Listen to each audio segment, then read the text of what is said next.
बोलिए श्री लक्ष्मी नारायण भगवान की जय, श्री कृष्णचंद्र भगवान की जय, श्री रामचंद्र भगवान की जय। अर्जुन ने भगवान श्री कृष्ण से कहा, हे मधुसूदन, आपने फाल्गुन मास के शुक्ल पक्ष की एकादशी अर्थात आमल की एकादशी के बारे में विस्तार पूर्वक बतलाया।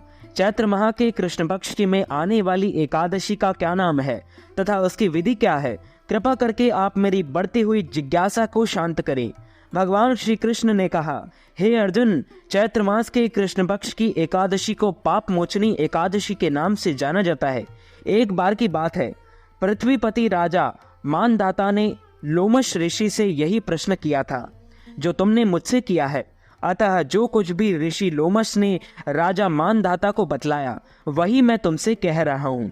राजा मानधाता ने धर्म के गुप्ततम रहस्यों के ज्ञाता महर्षि लोमश से पूछा, हे ऋषि श्रेष्ठ, मनुष्य के पापों का मोचन किस प्रकार संभव है?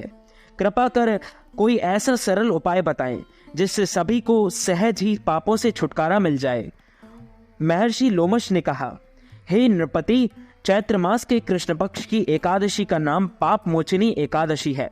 उसके व्रत के प्रभाव से मनुष्य के अनेक पाप नष्ट हो जाते हैं। मैं तुमसे इस व्रत की कथा सुनाता हूँ, ध्यान पूर्वक श्रवण करो। प्राचीन समय में चैत्र रथ नामक एक वन था। उसमें अप्सराएं किन्नरे के साथ विहार करती थी। वहां सदैव वसंत का मौसम रहता था, अर्थात उस जगह सदा नाना प्रकार के पुष्प खिले रहते थे। कभी गंधर्व कन्याएं विहार किया करती थी, कभी देवेंद्र अन्य देवताओं के साथ क्रीड़ा किया करते थे। उसी वन में मेधावी नाम के एक ऋषि थी।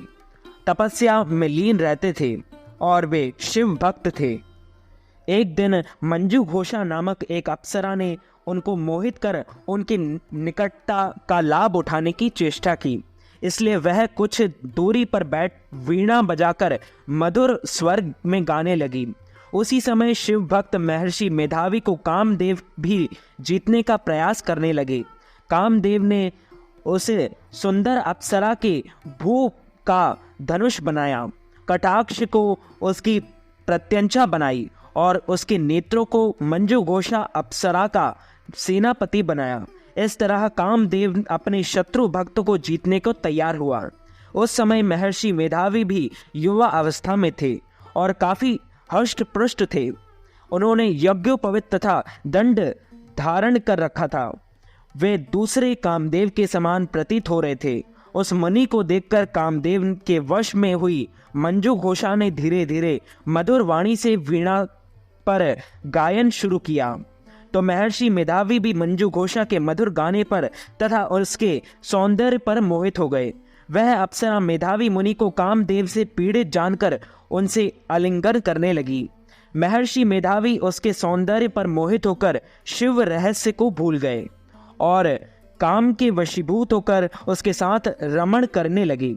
काम के वशीभूत होने के कारण मुनि को उस समय दिन रात का कुछ भी ज्ञान न रहा और काफी समय तक वह रमण करते रहे।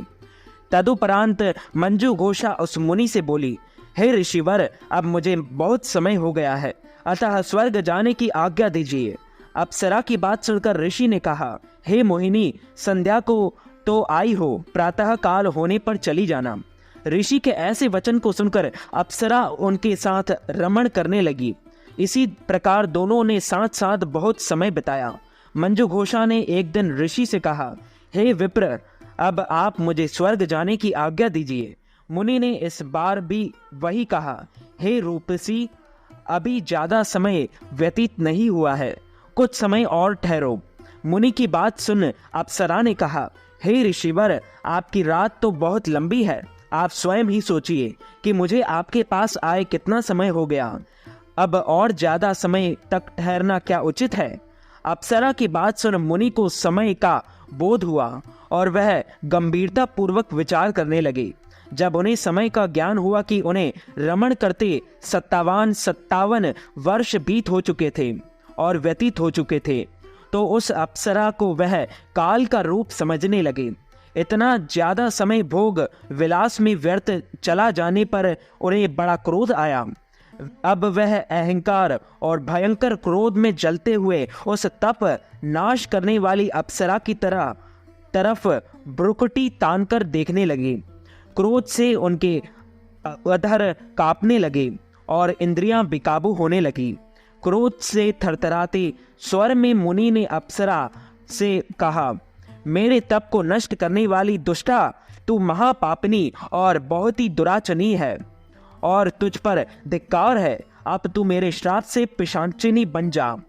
मुनि के क्रोध युक्त श्राप से वह अप्सरा पिशाचिनी बन गई।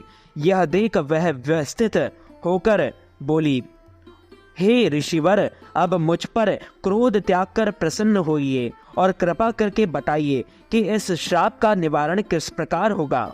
विद्वानों ने कहा है, साधुओं की सनंग अच्छा फल देने वाली होती है और आपके साथ तो मेरे बहुत वर्ष व्यतीत हुए हैं, अतः अब आप मुझ पर प्रसन्न हो जाइए, अन्यथा लोग कहेंगे कि एक पुण्य आत्मा के साथ रहने पर मंजू घोषा को पिशाचिनी बनना पड़ा। मंजू घोषा की बात सुनकर मुनि को अपने क्रोध पर अत्यंत ग्लानि हुई और साथ ही अपनी अपकीर्ति का भय भी हुआ। अतः पिशाचिनी बनी मंजू घोषा से मुनि ने कहा, तूने मेरा बड़ा बुरा किया है, किंतु फिर भी मैं तुझे इस श्राप से मुक्त का उपाय बतलाता हूँ। चैत्र मास की कृष्ण पक्ष की जो एकादशी है उसका नाम पाप मोचिनी एकादशी है। उस एकादशी का उपवास करने से तेरी पिशाचिनी देह से मुक्ति हो जाएगी। ऐसा कहकर मुनि ने उसको व्रत का संविधान समझा दिया। फिर अपने पापों का प्रायश्चित करने के लिए वे अपने पिता च्यवन ऋषि के पास गए। च्यवन ऋषि ने अपने पुत्र मेधावी को देखकर कहा, हे पुत्र, ऐसा क्या है, ऐसा क्या किया है तूने कि तेरे सभी तप नष्ट हो गए हैं, जिससे तुम्हारा समस्त तेज मलिन हो गया है।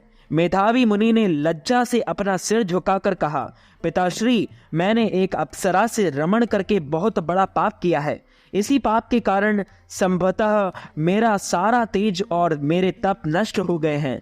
कृपा करके आप इस पाप से छूटने का उपाय बतलाइए। ऋषि ने कहा, हे पुत्र, तुम चैत्र माह के कृष्ण पक्ष की पाप मोचिनी एकादशी का विधि तथा भक्ति पूर्वक उपवास करो, इससे तुम्हारे सभी पाप नष्ट हो जाएंगे। अपने पिता च्यवन ऋषि के वचनों को सुनकर मेधावी मुनि ने पाप मोचिनी एकादशी का व्रत विधि पूर्वक व्रत किया। उसके प्रभाव से उनके सभी पाप नष्ट हो गए। मंजू घोषा अप्सरा भी पाप मोचिनी एकादशी का उपवास करने से पिशाचिनी की देह से छूट गई और पुनः अपना सुंदर रूप धारण कर लिया और स्वर्ग लोक में चली गई। लोमश मुनि ने कहा, हे राजन, इस पाप मोचिनी एकादशी के प्रभाव से समस्त पाप नष्ट हो जाते हैं। इस एकादशी की कथा के श्रवण व पठन से 1000 गौदान के करने का फल प्राप्त होता है। इस प्रकार उपवास करने के कारण और करने से ब्रह्म हत्या करने वाले, स्वर्ग चुराने वाले और मद्यपान करने वाले, अगम्यागमन करने वाले आदि भयंकर पाप भी नष्ट हो जाते हैं और अंत में स्वर्गलोक की प्राप्ति होती है। बोली श्री लक्ष्मी नारायण भगवान की जय। श्री वृंदावन बिहारी लाल की जय। श्री गिरिराज धरण की जय। बालकृष्ण लाल की जय। श्याम सुंदर श्री यमुने महारानी की जय। जगत गुरु श्री वल्लभाधीश की जय। गोसाई जी परम दयाल की जय। श्री गुरुदेव की जय। लाडले लाल की जय। आज के आनंद की जय।